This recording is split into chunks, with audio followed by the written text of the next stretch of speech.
I would say that this is really a failure on the part of the litigant. No, this is a failure on the part of the prosecution panel, because you see they are the ones entrusted here to number one, they brought the witness. Number two, kinakailangan talaga maayos, klaro yung pagtatanong nila. Kung nailalatag mo yung pagtatanong at wala ka talaga nakukuha, okay, kumbaga hindi mo talaga na-extract yung gusto mong malaman, isa lang ibig sabihin nun, talagang maaring wala or maaring hindi lang talaga kayo magaling. No? Either way, ano yun, puntos yun para sa defense. No? Siguro mas maganda na dito kay Attorney Ligutan, no, other than the fact that he comes in full makeup and with his lipstick on, mas maganda siguro pag-aralan niya muna maigi, no, kung paano talaga yung line of questioning at paano niya talaga titignan itong ating mga testigo at paano talaga nila i-extract yung mga information na gusto nilang makuha. No? Kasi hindi naman nakukuha sa pakapalan ng makeup ang pagiging isang magaling na abogado. Opo, at laging binabalik-balik yung mga pangalan, no, ng mga alias, Prof, nitong lalo na itong mga senator judges pa, ano, doon sa mga katanungan nila dito sa testigo. Pero alam naman natin na talagang normal at hindi naman mismo yung circular na sinasabi, binabanggit doon, ay hindi naman nagsasabi, hindi naman nagbabawal na hindi pwede gumamit ng alias, ganito, ganyan. Pero parang pinapalaki yung issue, Prof, na parang big deal ang paggamit ng pagong, pusa. So, ano bang masasabi mo sa mga ganyan pong mga katanungan ng ating mga senator judges pa?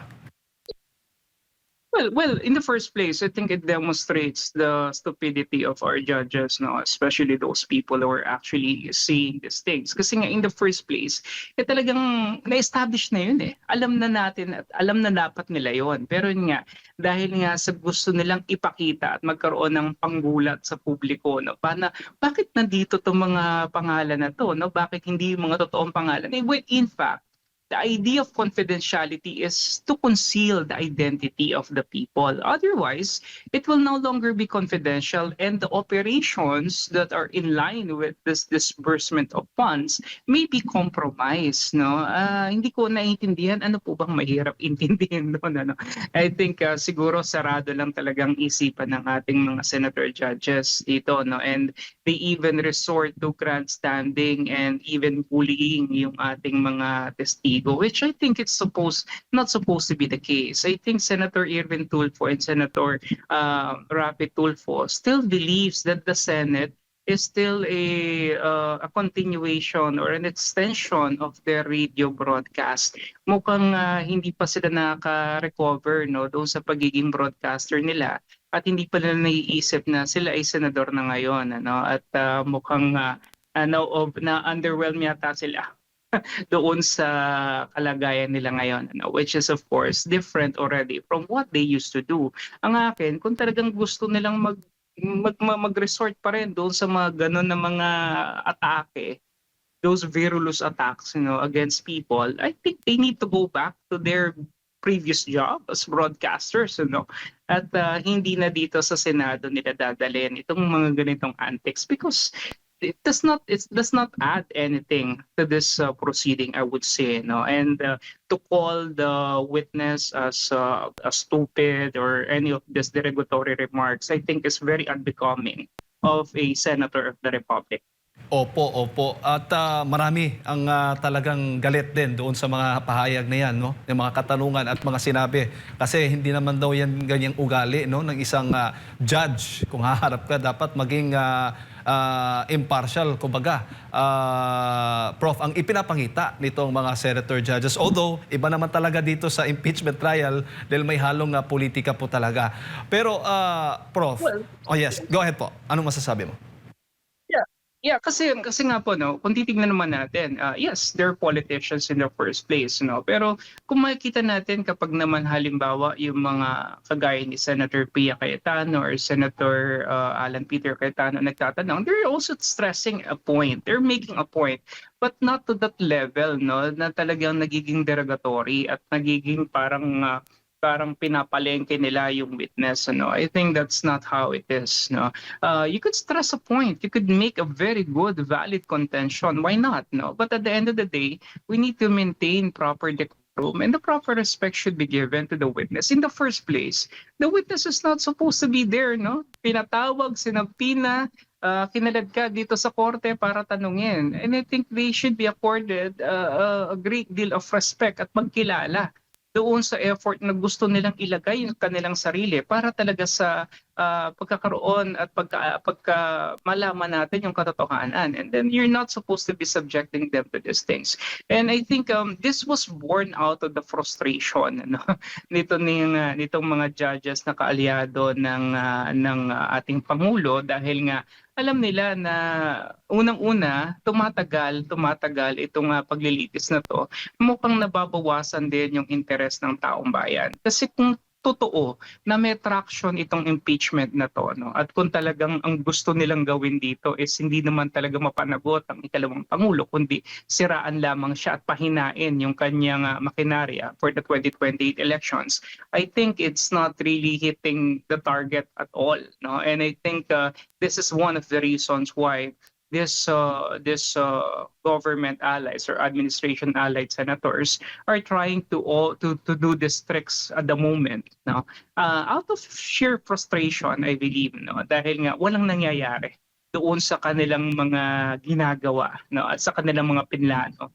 It's not gaining any kind of traction at all. And so para sa isang gobyerno na gumagasta ng napakalaking pera at nag-involve ng napakaraming tao at nagsasayang ng napakahabang panahon sa isang paglilitis na wala namang kinapupuntahan at wala naman talagang nangyayari insofar as their side is concerned, talagang sayang ito. Kaya talagang hindi natin maiwan, magagagalit ka talaga. And I think that's the reason why these Tulfo brothers are really very furious at the moment. And I think they have every right to claim so, because nothing is happening with their the design that they have at the moment. Opo, at nagpapatunay ho ba yan, Prof, na yung pag-atake sa karakter ng isang testigo tulad ni Gina Acosta ay nagpapatunay na wala talagang mapiga, hindi nila mapiga, wala silang ebidensyang nakukuha, wala silang yung gusto nilang ma-mention, mabanggit ni Gina Acosta, hindi niya nababanggit, which is yun po yung gusto nila talagang ini-insist sa kanilang mga pagtatanong dito sa testigo. Tama ho ba? I think, definitely, and I would say that this is really a failure on the part of the litigant. This is a failure on the part of the prosecution panel, because you see, they are the ones entrusted here to number one, they brought the witness. Number two, kinakailangan talaga maayos, klaro yung pagtatanong nila. Kung nailalatag mo yung pagtatanong at wala ka talaga nakukuha, okay, kumbaga hindi mo talaga na-extract yung gusto mong malaman, isa lang ibig sabihin nun, talagang maaring wala or maaring hindi lang talaga kayo magaling. Either way, puntos yun para sa defense.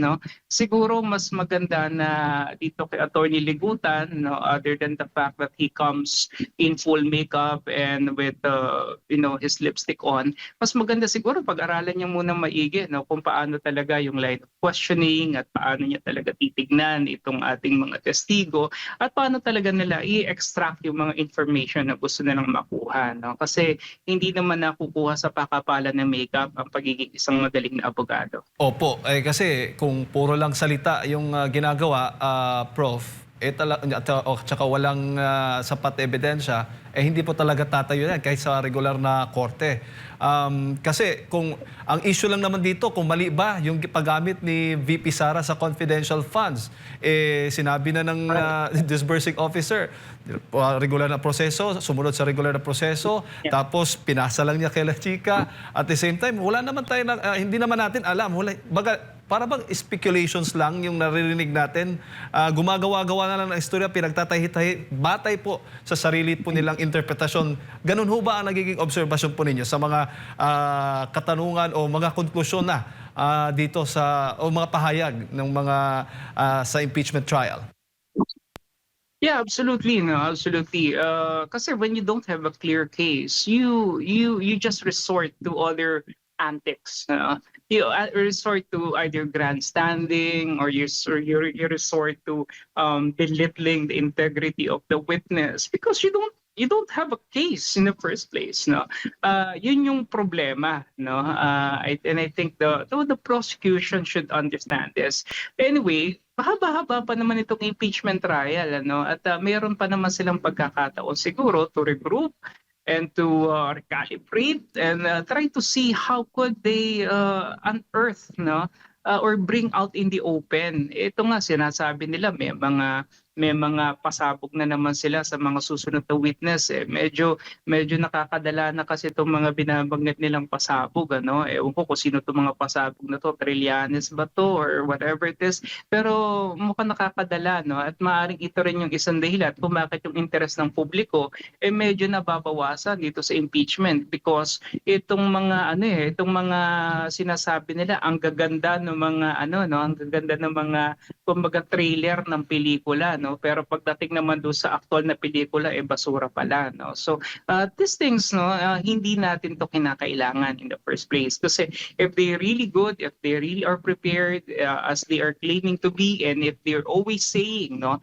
kagaya every time na may tatapos ang impeachment proceeding, meron silang press con, itong sinasabi lagi ni Tere Redon na nanalo sila na naman, that they scored a big victory, that publiko naman na magsasabi noon, hindi naman sila, no, because itong prosecution, what they're very good at is ito nga, number one, creating the impression that they're getting the upper hand.